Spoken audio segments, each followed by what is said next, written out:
প্রশ্ন আছে। Perfectly inelastic collision দুটো পার্টিকেলের মধ্যে। লক্ষ্য করো, একটা পার্টিকেলের মাস আমি এম ধরেছি, আমি তো ওই ভ্যালুগুলো নিয়ে করি না, একটা পার্টিকেলের মাস এম ধরেছি, অন্যরা ডেফিনেটলি 2m। একটা 1 গ্রাম, একটা 2 গ্রাম, তাই না? একটা যদি এম হয়, অন্যটা 2m। এটাতে সুবিধে কি?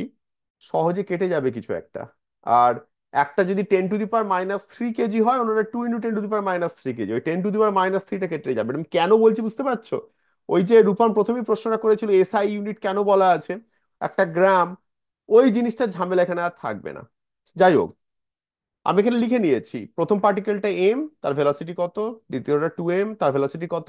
একটা প্রশ্ন আছে, এটা কি হেড অন লিনিয়ার কলিশন, না 2 ডাইমেনশনাল কলিশন, না 3 ডাইমেনশনাল কলিশন, কি টাইপ কলিশন এটা?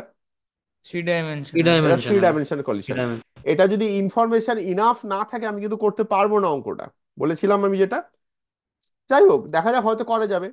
আরেকটা কথা, এখানে inelastic collision, perfectly inelastic collision মানে E = 0। E = 0 মানে দুজনে স্টিক করে যাচ্ছে। স্টিক করে গেলে কি করতে হয়? সিম্পলি মোমেন্টাম কনজার্ভ করে দাও, আর কিচ্ছু করার দরকার নেই, কারণ দুজন একসঙ্গে হয়ে গেছে। ইনিশিয়াল মোমেন্টাম কত? mv1 plus 2mv2 must be equal to 3m।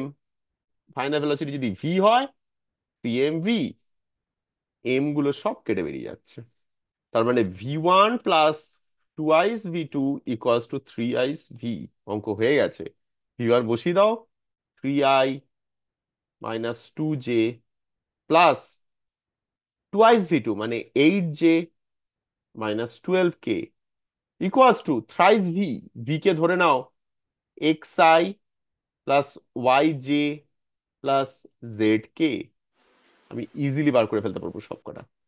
একটুখানি লেফট হ্যান্ড সাইডটাকে আমি সিম্পলিফাই করে নিই। 3i plus 6j - 12k divided by 3 equal to xi plus yj plus zk। তাহলে ক্লিয়ারলি x = 1, y = 2, z = -4। অঙ্ক আমার হয়ে গেছে। Final velocity is equal to i - 2j, sorry +2j - 4k। এই যে ছিল অঙ্কটায়। এটা ম্যাগনিটিউড মানে লিখবো কি মানে? এবার অঙ্কতে যা দেয়া থাকবে সেটা করবে, আর তোমার কাছে মাল্টিপল চয়েস, মাল্টিপল চয়েস উত্তরে দেবে কোনটা আছে, আবার কি। ক্লিয়ার?